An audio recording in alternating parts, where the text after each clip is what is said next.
It's been rough on the road so far for Jackson State's men's basketball program. Okay.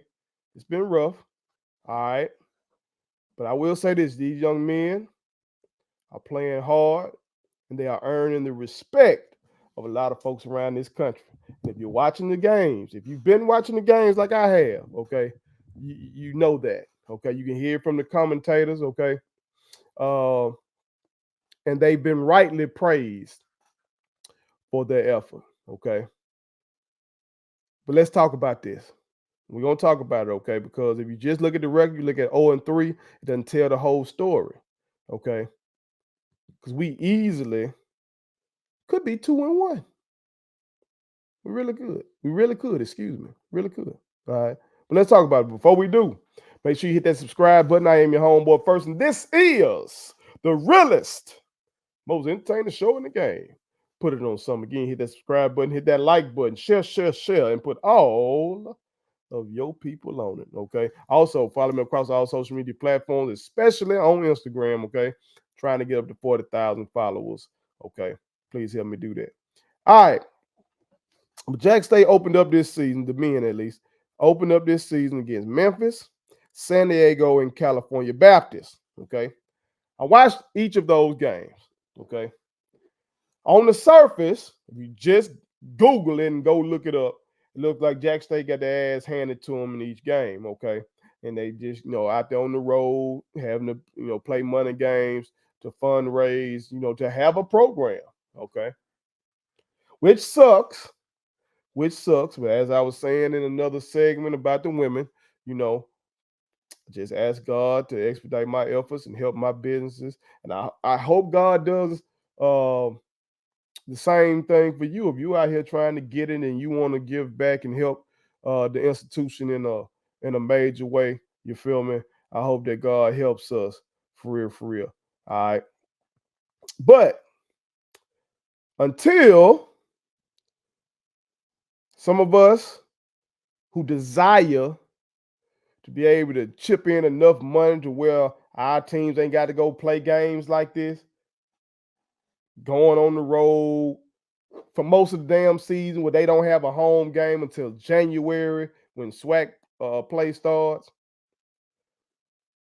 This is what it is. Okay. And so these young bloods, they're gonna have to be some road warriors, okay. But I challenge you to watch the game. It's way deeper than just what the final score said.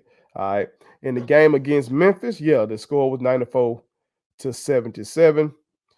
In this game, we were outscored in the first half 47-36. Outscored in the second half 47-41. Okay.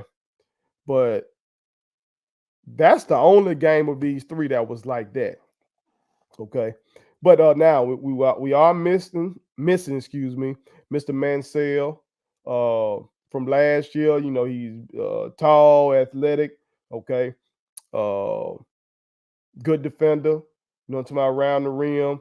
All right, so definitely, we need that young king back. He's nursing an Achilles injury, and so y'all know basketball and Achilles pretty well. Hell, any sport and Achilles, that's scary. Okay, so I'm hoping we can get that young king back. And of course, y'all know we all were going into this season hoping we were gonna see Mr. Ruffin. Okay, but we know he's done for the year.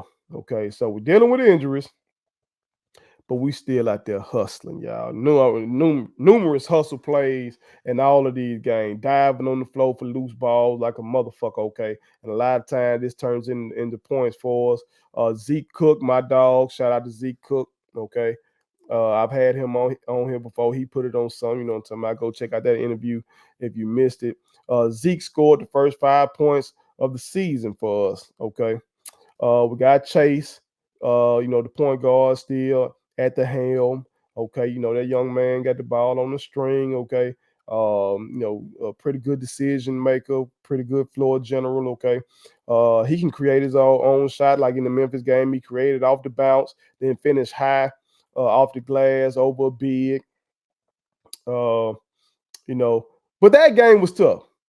That game was tough against a good Memphis team, even though they were without their head coach, Penny Hardaway. Okay.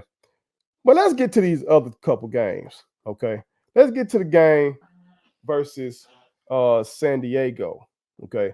Again, this is one of the games I'm telling you about. So on the surface, we lost 87 to 61. Okay. But if you dig deeper, you see that goddamn it, we were up. We were up at half 39 to 35 against this team. We just fell apart in the second half. They outscored us 52 to 22 in the second half. Okay. We were up 7 midway through the first half. We were shooting the three very well, especially Ken Evans. Okay, that young blood been hooping. Okay, he been hooping. We like I said, we were up 4 at the half. Mr. Hunt came on strong in the second 10 minutes of the half. Now our free throws sucked, like they did last year. And last year, these boys with a high blood pressure boys, they didn't like me to have a good blood pressure read. You know what I'm talking about? They just always just like to stress you out during the goddamn game. So one of the things that I hoped that they were going to rectify was the free throw shooting through these early games.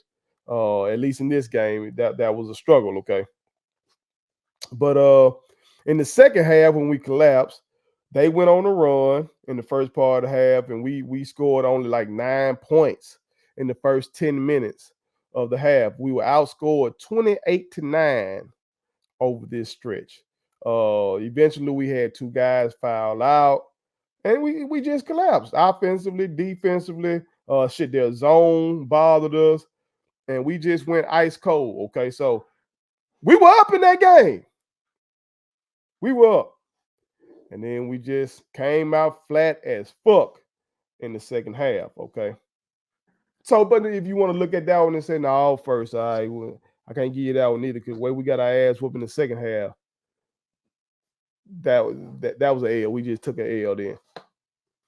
But California Baptist, though, we definitely, y'all, could have had that one.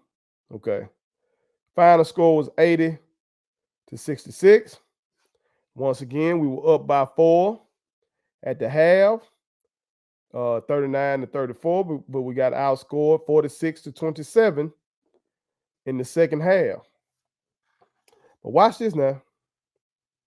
We were tied at 58 with like 7 minutes and 30 seconds left in the second half. We were tied at 58. We were tied at 58 with 7:30 left. Okay.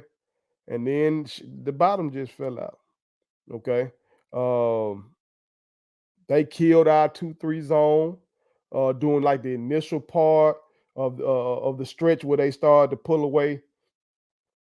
They had some young kids that were just shooting that bitch. They were shooting that bitch. Mr. O'Neal ended up fouling out for us, and he's a young king who came over from Alabama State. Okay, he fouled out around the 6-minute mark. Ken Evans was stellar though, 27 points in this game. Okay, and he pretty much was the offense.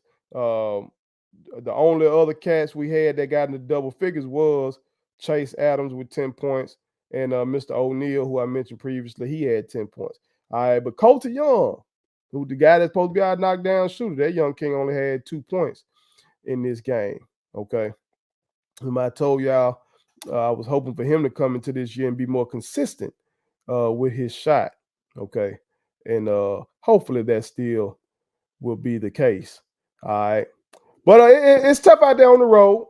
Okay. But as I said, in this game right here, tied 58 all, 7:30 left. We end up scoring 8 more points though after that.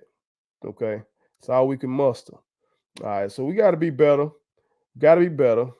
And I think we will be better. We got to get some of these guys. Got to get Mr. Mansell back eventually. But even until then, we just got to be able to finish out the game. Put 40 minutes of basketball out there. You feel me? It's early in the season, so shit, it shouldn't be like we just worn out. I don't know the travel is probably taxing, okay, but still, it's early in the season, uh, so we still should have enough gas, to not be having these fall offs like we're doing, in the second half and shit like that.